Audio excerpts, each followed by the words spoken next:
Hello जी, कैसे हैं आप लोग। एक बार फिर से वेलकम है आपका क्लाउड कक्षा में। आई एम मंजीत रावत और आज हम बात करने वाले हैं AZ900 यानी एजूर फंडामेंटल से रिलेटेड। और इसमें अगर हम बात करें तो दो क्लासेस या दो वीडियो हम ऑलरेडी प्रोवाइड कर चुके हैं। अगली वीडियो पे मूव करते हैं। और अभी अगर हम बात करें अपने कंटेंट की तो एजूर ने अभी रिसेंटली फंडामेंटल के कंटेंट में काफ़ी ज़्यादा चेंजेस किए हैं। तो हम कोशिश करेंगे आपको जितनी भी वीडियोस प्रोवाइड करें, जितने भी सेशंस आपको प्रोवाइड करें, वो सभी लेटेस्ट कंटेंट पे हो।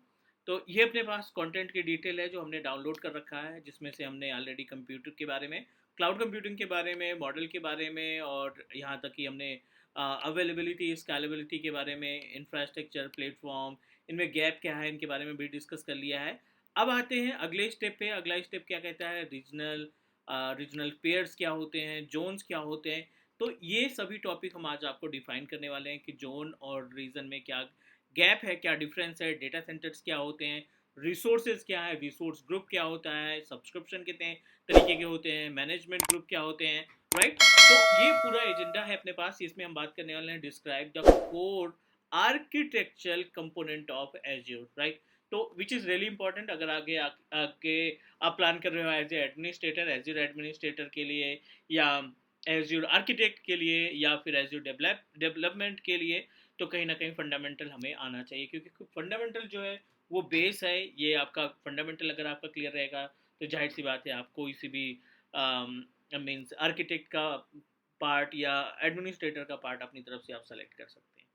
तो चलिए, एजेंडा बिल्कुल क्लियर है। एज योर रीजन पेयरिंग क्या होता है, और हम also discuss about zones, availability zone क्या होते हैं, डेटा सेंटर क्या होते हैं, ठीक है। और रिसोर्स ग्रुप क्या है, और सब्सक्रिप्शन कितने तरीके के होते हैं, और हम साथ में डिस्कस करेंगे अबाउट मैनेजमेंट ग्रुप। तो फटाफट हम पोर्टल ओपन कर लेते हैं ताकि आपको प्रैक्टिकली दिखा सकें कि जो एजू पोर्टल जो है वो कितने रीजन्स या कितने जोन्स में, और इनका डेटा सेंटर क्या कहता है, और जो भी अदर सर्विसेज हैं उनके बारे में बात करेंगे। चलिए स्टार्ट करते हैं कॉन्सेप्ट। आज का जो एजेंडा है, कई सारी चीज़ें डिस्कस करनी है। रीजन्स, जोन्स, ठीक है, रिसोर्स ग्रुप, आरजी जिसको बोलते हैं, subscription, MGMT group, management group. These all are the topics. These all are the topics that we need to cover today. आज हम इन सभी टॉपिक के बारे में बात करने वाले हैं। तो बिल्कुल बेस से स्टार्ट करते हैं। केवल एज्योर की बात नहीं, जितने भी क्लाउड प्रोवाइडर हैं, ठीक है ना, जितने भी क्लाउड प्रोवाइडर हैं, AWS हो गया, एज्योर हो गया, गूगल क्लाउड हो गया, जितने भी क्लाउड प्रोवाइडर हैं, ये सभी जितने भी पब्लिक क्लाउड प्रोवाइडर हैं, सब ने अपना डेटा सेंटर अलग अलग जियोग्राफिकल लोकेशन में इस्टेब्लिश कर रखा है, ठीक है। मीन्स, और इन डेटा सेंटर को सेग्रीगेट करने के लिए इन्होंने दो इम्पॉर्टेंट पार्ट यूज़ किए हैं, रीजन और जोन।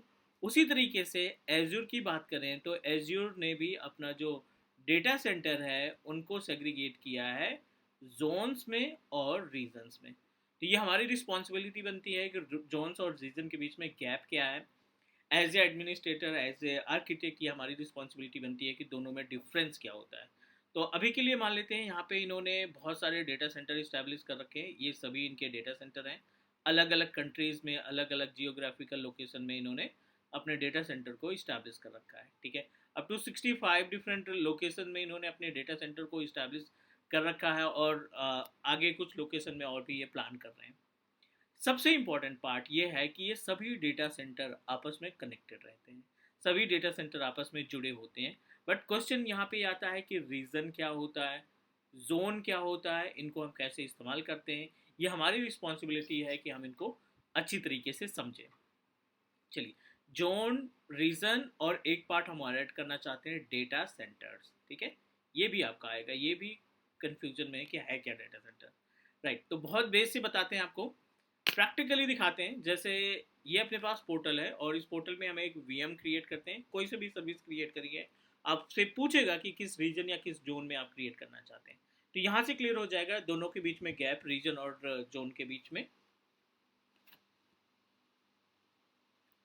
कोई सी भी सर्विस जब आप परचेज करते हैं तो एज्योर आपसे पूछता है कि आप कौन से लोकेशन में अपने सर्विस को क्रिएट करना चाहते हैं। ध्यान से देखना, यहाँ पे थोड़ा सा जूम इन कर देते हैं। अब आप देखिए यहाँ पे, ये जो लोकेशन वाला पैनल है उसके सामने है रीजंस, राइट। अवेलेबल रीजंस का ऑप्शन दिखाई पड़ रहा है। अगर आप रीजंस पे क्लिक करेंगे ना, तो ये आपको लिस्ट दे रहा है East US to South Central US, West US, ठीक है। बट इसके ब्रैकेट में आप देखिए सब में यूएस यूएस यूएस दिखाई पड़ रहा है। क्लिक थिंक अबाउट इट, ये जो ईस्ट वेस्ट साउथ ये सब दिखाई पड़ रहे हैं, इनको बोला जाता है जोन्स। और जो यूएस मीन्स सभी जो आ रहे हैं ना, वो पर्टिकुलर रीजन में आ रहे हैं। किस रीजन में? यूएस के रीजन में आ रहे हैं। ऐसे ही Asia Pacific, Australia, South East Asia, ठीक है, ये दोनों जो ऑप्शन है वो जोन है। लेकिन इन दोनों के रीजन की बात करें तो एशिया पैसिफिक में ये रीजन अवेलेबल है। यूरोप में North Europe, Sweden, UK, West Europe, ठीक है, ये सभी यूरोप। यूरोप क्या हो गया? रीजन हो गया। और जो स्वीडन या फिर नॉर्थ यूरोप या यूके की बात करें, ये सभी आपके जोन्स हैं। और जोन क्या होता है? रिस्पॉन्सिबल होता है डेटा सेंटर को कनेक्ट करने के लिए, ठीक है। यहीं पे फिजिकली डेटा सेंटर को इस्टेब्लिश किया जाता है। Asia Pacific, Africa north, central India, east Asia, Japan, Korea central, right, ये सभी किस में आ रहे हैं? रीजन्स के केस में आ रहे हैं। तो छोटा सा अगर हम एग्जाम्पल की बात करें यहाँ पे ना, तो जो रीजन्स हैं वो रीजन कुछ सेलेक्टेड हैं, जैसे कि यूएस एक रीजन है, एपी एशिया पैसिफिक एक रीजन है, यूरोप एक तरीके का रीजन है, राइट। और ठीक है, ये आपके रीजन्स है। और जोन की बात करें तो यूएस के अंदर मल्टीपल जोन आपको देखने को मिलेंगे। East US is a zone, West US भी एक जोन है, ठीक है। एशिया पैसिफिक के अंदर Central India and Japan, these all are the, इनको हम क्या बोलेंगे? ये सभी क्या होते हैं? ये जोन्स कहलाते हैं, ठीक है। दोनों चीज़ क्लियर हो गई होगी। आप थोड़ा सा और इसमें अगर हम बात करें तो आप बोल सकते हैं कि रीजन जो है कलेक्शन ऑफ जोन होता है। एक रीजन में मल्टीपल जोन हो सकते हैं। और डेटा सेंटर क्या होता है? जो आप जोन से इस्टेब्लिश करते हैं, यहाँ पे इनके जो ये फिजिकल होस्ट या डेटा सेंटर इस्टेब्लिश करते हैं ना, वो सभी फिजिकल डेटा सेंटर या होस्ट जो है वो आपके डेटा सेंटर में काउंट होते हैं। तो जो डेटा सेंटर की लोकेशन है वो आपके जोन्स में होती है। रीजन्स क्या होते हैं? कलेक्शन ऑफ जोन्स होते हैं। मल्टीपल जोन्स के कलेक्शन को हम रीजन बोलते हैं। और उस पर्टिकुलर जोन के अंदर जो होते हैं वो छोटे छोटे डेटा सेंटर इस्टेब्लिश किए जाते हैं। उम्मीद है कि आपको समझ में आ गई होगी चीज़ें। अगला ऑप्शन मूव करते हैं। अगला जो अपने पास इंपॉर्टेंट ऑप्शन है वो है सब्सक्रिप्शन। एज्योर के ऊपर कितने तरीके के सब्सक्रिप्शन होते हैं और कौन कौन से सब्सक्रिप्शन पे हमें मूव करना चाहिए। तो अगला जो टॉपिक है वो है एज्योर सब्सक्रिप्शन। और एज्योर सब्सक्रिप्शन को हम डिवाइड करने वाले हैं 3 पार्ट में।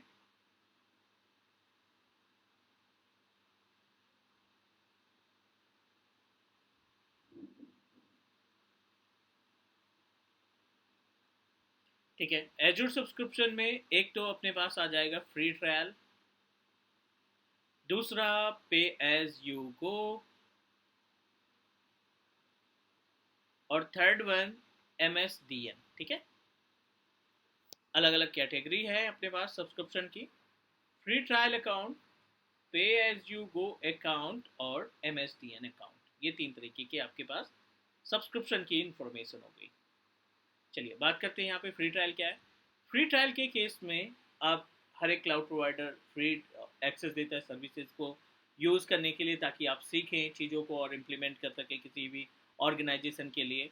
तो एज्योर के केस में हमें मिलता है $200, राइट, $200 मिलता है। और ये इसकी जो वैलिडिटी होती है वो होती है 30 डेज की। मीन्स 30 दिन तक आप $200 का इस्तेमाल करके कोई भी सर्विस या कोई भी रिसोर्स को परचेज कर सकते हैं इसी $200 में। पे एज यू गो नाम से लग रहा है, पे एज पर यूसेज, आप जितना यूज़ करेंगे उतना आपको पेमेंट देना पड़ेगा, ये कॉन्सेप्ट होता है पे एज यू गो का। MSDN क्या होता है? MSDN MCT के लिए एप्लीकेबल है, माइक्रोसॉफ्ट सर्टिफाइड ट्रेनर अगर आप हैं तो एज्योर आपको हर महीने $100 देगा अप टू 1 ईयर। मीन्स जितने दिन तक आपका सर्टिफिकेट वैलिड रहेगा, जितने दिन तक आपका सर्टिफिकेट की वैलिडिटी रहती है, मोस्टली 1 साल की रहती है, बाद में आप उसको रिन्यू कर सकते हैं। तो रिन्यू के साथ साथ इसकी वैलिडिटी बढ़ती जाएगी। तो ये हो गई बात सब्सक्रिप्शन की। इनमें से कोई भी एक सब्सक्रिप्शन आप परचेज करेंगे। जैसे अपने केस में मैंने यहाँ पे जो एज्योर का पोर्टल है अपने पास, इसमें मैंने MSDN मेरे पास सब्सक्रिप्शन है, क्योंकि as per the MCT Azure हमें $100 हर महीने $100 पे करता है, और मीन्स इस $100 की हेल्प से हम कोई भी रिसोर्स या कोई भी सर्विस को परचेज कर सकते हैं। 4185 रुपीज़ अभी रिमेनिंग अवेलेबल है, मीन्स इतना अमाउंट है कि हम इसमें से कोई से भी सर्विस परचेज कर सकें जो इस पर्टिकुलर कॉस्ट के अंदर आ सके। ये हमारा MSDN प्लेटफॉर्म ये करंट कॉस्ट के बारे में बताएगा, स्टेटस एक्टिव। इसी तरीके से आप कोई सा भी सब्सक्रिप्शन परचेज कर सकते हैं। जैसे यहाँ पे हमें एक और सब्सक्रिप्शन परचेज करना है तो आप ऐड पे क्लिक करेंगे, ये आपको रीडायरेक्ट करेगा, कैलकुलेट करेगा कि आप एलिजिबल किसके हैं, फ्री ट्रायल का होंगे या फिर एज्योर पासेस के एलिजिबल हैं या फिर आपको पे एज यू गो परचेज करना पड़ेगा। तो ये आपको कैलकुलेट करके ऑप्शन दे देगा और आप एक ही अकाउंट पे एक ही मेल आईडी पे मल्टीपल सब्सक्रिप्शन को खरीद सकते हैं। स्टूडेंट पासेस अवेलेबल है, फ्री ट्रायल अवेलेबल नहीं है क्योंकि हम ऑलरेडी यूज कर चुके हैं। जो भी आपको सब्सक्रिप्शन परचेज करना है सेलेक्ट ऑफर पे क्लिक करेंगे और जो बेसिक इन्फॉर्मेशन ये मांगे जैसे क्रेडिट कार्ड की इन्फॉर्मेशन, आपकी मेल आईडी, आपका कॉन्टैक्ट नंबर, ये सारी इन्फॉर्मेशन आप फिलअप करके अपने आप को साइन अप कर सकते हैं। ठीक है, और बिना सब्सक्रिप्शन के इम्पॉर्टेंट पार्ट ये है कि बिना सब्सक्रिप्शन के आप कोई भी रिसोर्स या कोई भी सर्विस नहीं परचेज कर पाएंगे। सो इट मीन्स दैट एक सब्सक्रिप्शन तो हमें परचेज करना ही पड़ेगा। फ्री ट्रायल पे जाए, पे एज यू गो पे जाए या फिर अदर कोई सब्सक्रिप्शन पे जाए, बट आपको एक सब्सक्रिप्शन परचेज करना पड़ेगा। क्लियर? उम्मीद है ये आपको समझ में आ गया होगा सब्सक्रिप्शन की बातें। अगले स्टेप में मूव कर सकते हैं। अगला जो स्टेप है अपने पास वो है रिसोर्स ग्रुप का, RG जिसको बोलते हैं। और रिसोर्स ग्रुप की बात करें तो resource group is a type of container.